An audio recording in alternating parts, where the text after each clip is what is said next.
नमस्कार. उमेद आयएसच्या या ऑनलाईन प्लॅटफॉर्मवर मी प्रफुल्ल कुमार तुम्हा सर्वांचं पुन्हा एकदा मनापासून स्वागत करतो. फायनली आपल्याला मुंबईचं बोलावणं आलेलं आहे. मुंबईमध्ये आपला पेपर आहे. मुंबईमध्ये आपला जो पेपर आहे तो पेपर ऑनलाईन आहे, म्हणजे कम्प्युटर बेस आहे आणि तारीख आहे 14 मेला. आपण सर्वजण या पेपरसाठी तयारी केलेली आहे, तयारी करत आहोत. बरेच जण त्या ठिकाणी पॅनिक झालेले आहेत डेट आल्यानंतर, आणि एक वर्ग त्यासाठी आता हाही प्रयत्न करतोय की परीक्षा पुढे जाईल का. तुम्हाला सांगतो, आयोग घटनात्मक आहे, स्वायत्त आहे, त्या ठिकाणी शासनाचं सुद्धा काही चालत नाही आणि माननीय न्यायालय सुद्धा त्यामध्ये हस्तक्षेप करत नाही. ही बाब या ठिकाणी लक्षात घ्या. तुम्ही जर न्यायालयाचे जजमेंट व्यवस्थितरित्या वाचले असेल, अभ्यासले असेल तर ओके. त्यामुळे खाली मान टाकून भरपूर अभ्यास करा. शक्य असेल तर रजा मिळत असेल तर रजा घ्या, किंवा नोकरी करून किंवा आपल्या जबाबदाऱ्या ज्या काही आहेत त्या सांभाळून जेवढा वेळ मिळतो तेवढा जास्तीत जास्त अभ्यासासाठी द्या. ही बाब या ठिकाणी लक्षात घ्या. तुमच्यासाठी, तुमच्या आग्रहास्तव आपण अतिशय कमी दिवसामध्ये बेस्ट अशा पद्धतीची टेस्ट सिरीज सुद्धा लॉन्च करून दिली आहे. ज्यांना बॅच घेणं शक्य होत नाही त्यांनी टेस्ट सिरीज घ्या, मात्र कंटेंट तुमच्यापर्यंत कलेक्ट करा आणि जास्तीत जास्त प्रश्न वाचा. आपले प्रश्न जे आहे ते तुम्हाला दाखवतो की कशा पद्धतीचे प्रश्न आपण या टेस्ट सिरीज मध्ये घेतलेले आहेत. त्यातले काही संभाव्य प्रश्न मी तुम्हाला या ठिकाणी दाखवण्याचा प्रयत्न करतो. ही आपली टेस्ट सिरीज आहे उमेद आयएस अकॅडमीची, जी मंडळी पुणे किंवा आसपासच्या परिसरात आहे. सदाशिव पेठ मध्ये आपलं सेंटर आहे. या केंद्रावर तुम्ही येऊन भेट देऊ शकता, ओके. किंवा ऑनलाईन जिथे असेल तिथे तुम्ही आपल्या ऍप्लिकेशनच्या माध्यमातून ही जी बॅच आहे टेस्ट सिरीजची ती परचेस करू शकता, ज्यामध्ये तुम्हाला 20 पेक्षा जास्त टेस्ट दिलेले आहे. टॉपिक वाईज टेस्ट सुद्धा आहे, कॉम्प्रिहेन्सिव्ह टेस्ट सुद्धा आहे, पेपर 1 चे सुद्धा टेस्ट आहे, पेपर 2 चे सुद्धा टेस्ट आहे. त्याचं उत्तर तालिका तुम्हाला सोबत मिळणार आहे, एक्सप्लेनेशन सुद्धा मिळणार आहे. ही बाब या ठिकाणी लक्षात घ्या, ओके. संपूर्ण अभ्यासक्रमावर आधारित हा पेपर आहे. पेपर क्रमांक 2, जो की महाराष्ट्र नागरी सेवेचे नियम त्यामध्ये आहे, वेगवेगळे कायदे आहे, आयसीडीएसचा पार्ट आहे, संविधानाचा पार्ट आहे, त्या सगळ्या संदर्भातले हे प्रश्न आहे. या टेस्ट क्रमांक 1 एकूण प्रश्न आहे 100, एकूण गुण आहे 200 आणि त्यासाठी दिलेला वेळ आहे 1 तास, म्हणजेच किती 60 मिनिटं. 60 मिनिटात हा पेपर तुम्हाला सोडवायचा आहे. त्यातले काही सॅम्पल प्रश्न आज आपण आजच्या या सत्रामध्ये पाहण्याचा या ठिकाणी प्रयत्न करू. मी थोडा पॉज सुद्धा घेत जातो, तुम्ही सुद्धा यामध्ये उत्तर देण्याचा निश्चितपणे प्रयत्न करा. चला, प्रश्न क्रमांक 1, भारतीय संविधानातील कलम 311 नागरी सेवकांची बडतर्फी याबाबत खालील विधानांचा काय करा, विचार करा. इथे 3 विधानं दिलेली आहे आणि सांगितलं वरीलपैकी कोणते विधाने काय आहे, अचूक आहे. हे व्यवस्थित वाचणं तुम्ही जास्त गरजेचं आहे. काय विचारलं, अचूक विचारलं. अचूक म्हणजेच काय, योग्य. योग्य म्हणजेच काय, बरोबर, करेक्ट. सांगा, हे 3 विधानं वाचा आणि त्यातल्या पर्यायानुसार योग्य विधानं कोणते आहे. ते 4 पर्याय दिलेले आहेत, 4 पैकी 1 पर्याय करेक्ट निवडायचा आहे. आणि यासाठी तुम्हाला परीक्षेमध्ये जो वेळ मिळणार आहे तो वेळ आहे मॅक्झिमम 60 सेकंद.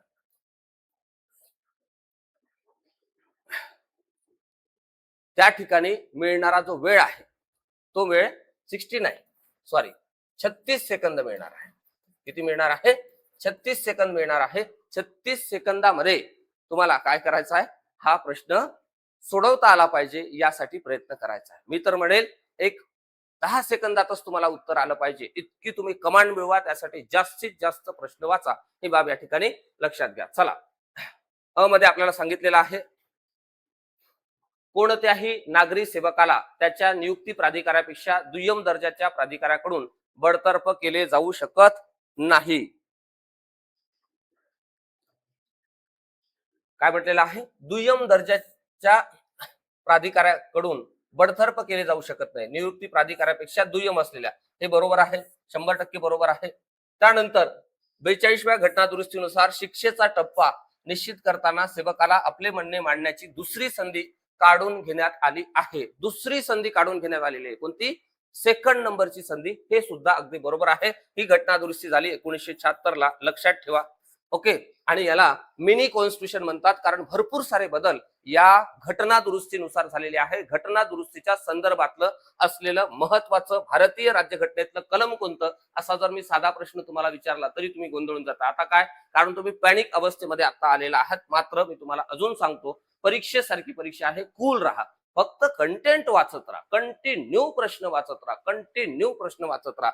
368 आणि ह्या 360 ची कहाणी सुद्धा अशी आहे की विश्वरत्न भारतरत्न डॉक्टर बाबासाहेब आंबेडकरांनी सांगितलं, जर माझ्यानंतर एखाद्या भारत मातेच्या सुपुत्राला या भारतीय राज्यघटनेमध्ये चांगले बदल करावायचे वाटल्यास त्याला ते बदल करण्याची संधी मिळावी, यासाठी हा हे जे कलम आहे 368 हे त्या ठिकाणी काय केलेलं आहे, ऍड करण्यात आलेलं आहे. ही बाब या ठिकाणी लक्षात घ्या. ओके, चला नेक्स्ट 3 नंबरचा पर्याय आहे, देशाच्या सुरक्षिततेच्या कारणास्तव बडतर्फी करतानाही विभागीय चौकशी करणे संविधानानुसार अनिवार्य आहे. असं काही नाही आहे. ज्यावेळेस देशाच्या सुरक्षिततेचा विषय असतो त्यावेळेस कुठलंही इन्व्हेस्टिगेशन न करता त्याला डायरेक्ट उडवून टाकता येते. ही बाब या ठिकाणी लक्षात घ्या. मात्र इतर बाबतीमध्ये विभागीय चौकशी होते. या विभागीय चौकशीच्या संदर्भातला नियम 1991चा आपल्याला काय आहे, अभ्यासायचा आहे. ही बाब लक्षात घ्या. तो सिलेबसचा पार्ट आहे. ओके, चला नेक्स्ट. म्हणजे उत्तर काय येईल, 1 आणि 2 बरोबर आहे, 3 बरोबर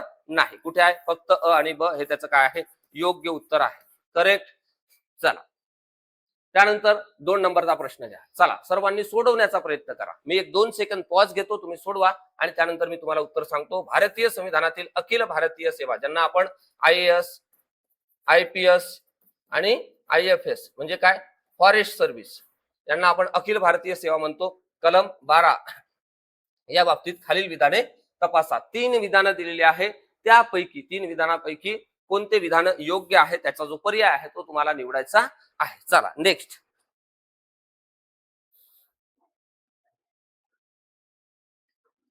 चलो,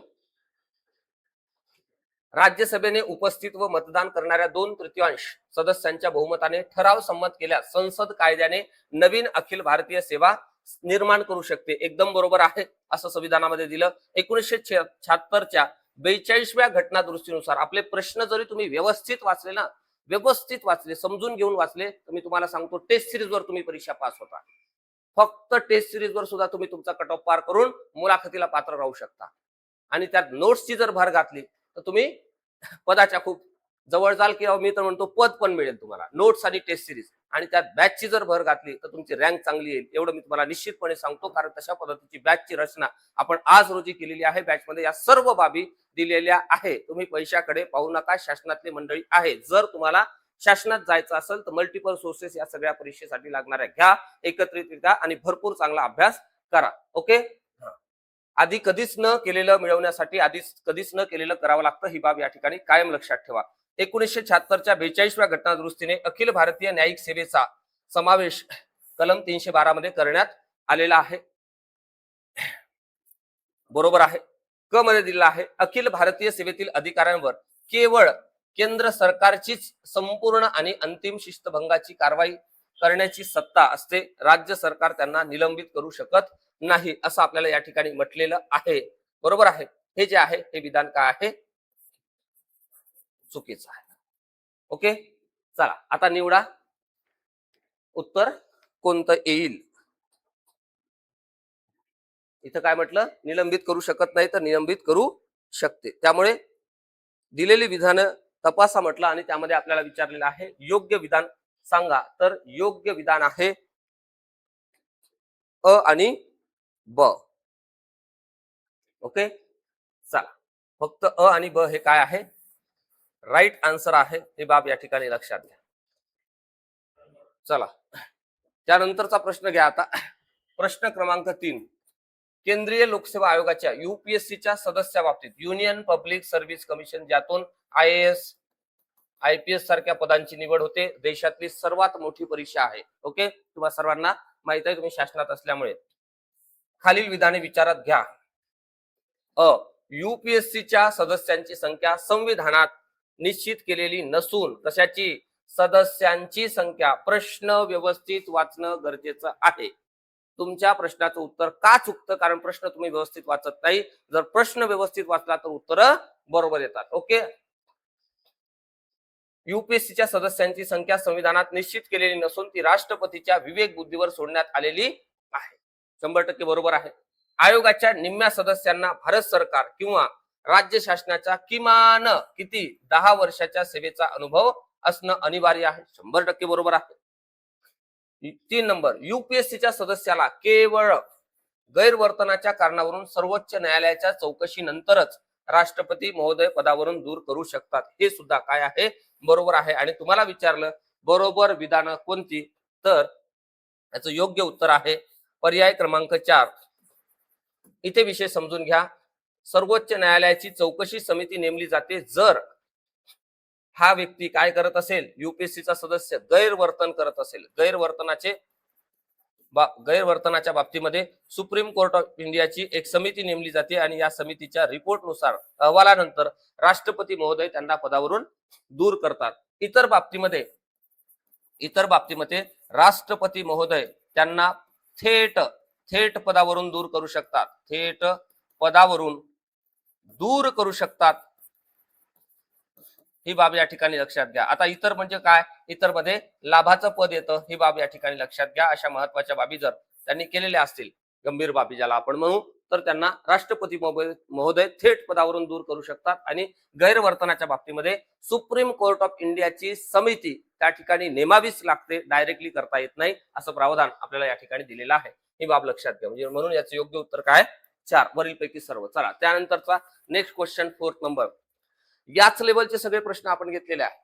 to the point, cut to cut. आयोगाच्या धर्तीवर पेपर सोडवत असताना एसीत घाम येतो. कुठला, आयोगाचा. आणि इथे सुद्धा आलाच पाहिजे म्हणून आपण त्या धर्तीवर घेतलेला आहे. काहीतरी घ्यायचं म्हणून घेतलेलं नाही आहे, कारण ह्या सगळ्या परीक्षांच्या संदर्भातला आपला असलेला एक्सपिरियन्स हा मोठा आहे. ही बाब या ठिकाणी लक्षात घ्या. तुम्हाला मुलाखतीच्या टप्प्यावर ज्यावेळेस आपण भेटू त्यावेळेस सुद्धा अजून एक वेगळी अनुभूती निश्चितपणे येणार आहे.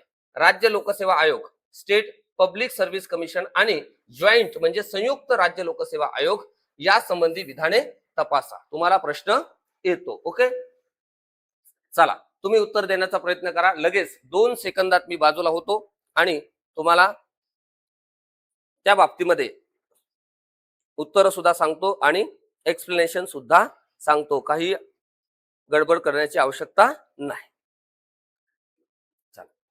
आता आपली टेक्निक काय आहे, पहिल्यांदा दिलेले स्टेटमेंट वाचणे, म्हणजे प्रश्नाला काय म्हणायचं आहे, विधाने तपासा. ओके, आम्ही तपासून घेतले. काय म्हणते की वरीलपैकी अयोग्य विधान किंवा विधाने कोणते. एखादा असलेले अयोग्य विधान निवडा किंवा एकापेक्षा जास्त असेल तर त्या पर्यायापैकी तुम्ही निवडा, असं म्हटलेलं आहे. स्टेट पब्लिक सर्व्हिस कमिशनच्या अध्यक्षाची नियुक्ती राज्यपाल करतात, पहा. आणि त्यांना पदावरून दूर करण्याचा अधिकारही राज्यपालांनाच आहे. हे काय आहे, रॉंग आहे. हा अधिकार कोणाला आहे, राष्ट्रपती महोदयांना आहे. ही बाब या ठिकाणी लक्षात घ्या. समजलं. ओके, चलो नेक्स्ट. ब मध्ये दिलं, जॉईंट पब्लिक सर्व्हिस कमिशनची स्थापना संबंधित राज्याच्या विधानमंडळांनी तसा ठराव पारित केल्यानंतर संसदेच्या कायद्याने केली जाते. करेक्ट. जॉईंट पब्लिक सर्व्हिस कमिशनच्या अध्यक्ष आणि सदस्यांची नियुक्ती राष्ट्रपती महोदय करतात, हे सुद्धा बरोबर आहे. म्हणजे 2 नंबरचं स्टेटमेंट करेक्ट आहे, 3 नंबरचं स्टेटमेंट करेक्ट आहे आणि जे 1 नंबरचं स्टेटमेंट दिलेलं आहे हे कसं आहे, चूक आहे. आणि आपल्याला काय विचारलं, अयोग्य विधान कोणतं. अयोग्य कोणतं, फक्त हे काय आहे, अयोग्य आहे. म्हणून उत्तर क्रमांक 1. आणि तुम्हाला याच प्रश्नामध्ये जर विचारलं असतं की काय बरोबर असलेले किंवा योग्य असलेले, तुम्ही उत्तर काय दिलं असतं, ब आणि क, जे की इथे नाही आहे. ओके, प्रश्नाला काय म्हणायचं आहे हे पहिल्यांदा व्यवस्थितरित्या समजून घेणं गरजेचं आहे. या लेवलचे सगळे पेपर आपण या ठिकाणी घेतलेले आहेत. चलो नेक्स्ट 5 नंबरचा क्वेश्चन. भारतीय संविधानातील कलम 311(2) अपवादाबाबत विचार करा, जिथे चौकशी शिवाय सेवकाला बडतर्फ केले जाऊ शकते. चला, सर्वांसाठीचा प्रश्न आहे, व्यवस्थितरित्या वाचा. आणि आपल्याला काय विचारलं, अचूक आहे. कोणते विधाने अचूक आहे. अचूक म्हणजेच काय, योग्य. योग्य म्हणजेच काय, बरोबर. ओके, चला अर्थ समजून घ्या आणि उत्तर देण्याचा प्रयत्न करा. भारतीय संविधानातील कलम 311(2) अपवादाबाबत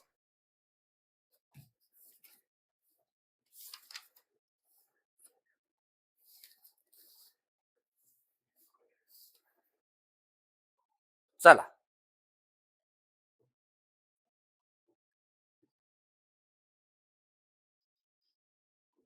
चला चला चला चला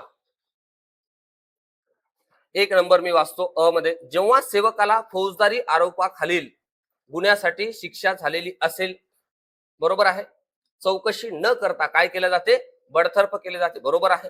जेव्हा चौकशी करे व्यवहार्य नाही असे बडतर्फ करणाऱ्या प्राधिकाराचं म्हणजे प्राधिकारी म्हणजे सक्षम प्राधिकाराचं समाधान झालं असेल किंवा त्याला वाटलं असेल तसे लेखी त्यांनी नोंदवलं असेल तरी सुद्धा त्याला काय करता येते, डायरेक्ट बडतर्फ करता येते. जेव्हा राज्यपालांची अशी खात्री झाली असेल की राज्याच्या सुरक्षिततेसाठी चौकशी करणे हितावह नाही, राज्यपाल महोदयांना वाटलं की आता या प्रकरणामध्ये चौकशी करण्यापेक्षा राज्याची सुरक्षा खूप जास्त महत्वाची, यांना बडतर्फ करून टाका, त्या केसमध्ये त्यांना बडतर्फ केल्या जाते. म्हणजे काय, वरील पैकी सर्व उदाहरणं दिलेली विधाने काय आहे, बरोबर आहे. ओके, इथे थोडं काय सेन्स पण वापरायचा आहे, कंटेंट पण वापरायचा आहे. ओके, त्यामुळे जास्तीत जास्त प्रश्नांचा सराव करा. अशा प्रश्नांच्या सरावातून तुमचं अभ्यासामधलं कॉन्सन्ट्रेशन वाढतं. इकडे तिकडे चर्चा करू नका. या ग्रुप मधला मेसेज, त्या ग्रुप मधला मेसेज, तुम्हाला माहित आहे की आपले असे काही ग्रुप नसतात. ओके, आपलं पर्सनल गायडन्स असते स्टुडंट सोबत, किती स्टुडंट असू द्या. हे काय ग्रुप महाराष्ट्र नागरी सेवेच्या सर्वसाधारण महाराष्ट्र नागरी सेवा सेवेच्या सर्वसाधारण शर्ती नियम 1981च्या व्याप्तीबाबत खालील विधाने विचारात घ्या. चला, ही विधाने विचारात घ्या आणि लगेच इथे यायचं. कुठे, वरील पैकी योग्य विधाने. आपल्याला काय, कोणतं विधान निवडायचं आहे, योग्य म्हणजे कसं, बरोबर असलेलं आपल्याला निवडायचं आहे. बरोबर म्हणजे काय, योग्य. योग्य म्हणजे काय, अचूक. ओके, म्हणजेच काय, तुम्हाला करेक्ट वाला निवडायचं आहे. चला, हे 3 या ठिकाणी स्टेटमेंट दिले आहे, त्यापैकी कुठलं स्टेटमेंट करेक्ट आहे हे मला या ठिकाणी सांगा.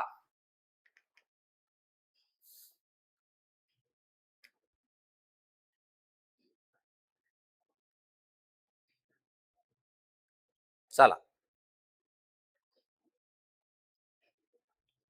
चला सर्वांसाठी आहे हे नियम. पहिलं स्टेटमेंट मी वाचतो. हे नियम राज्याच्या कारभाराशी संबंधित असलेल्या सर्व नागरी सेवा आणि पदावर नियुक्त असलेल्या व्यक्तींना लागू होतात. करेक्ट, 100% बरोबर आहे.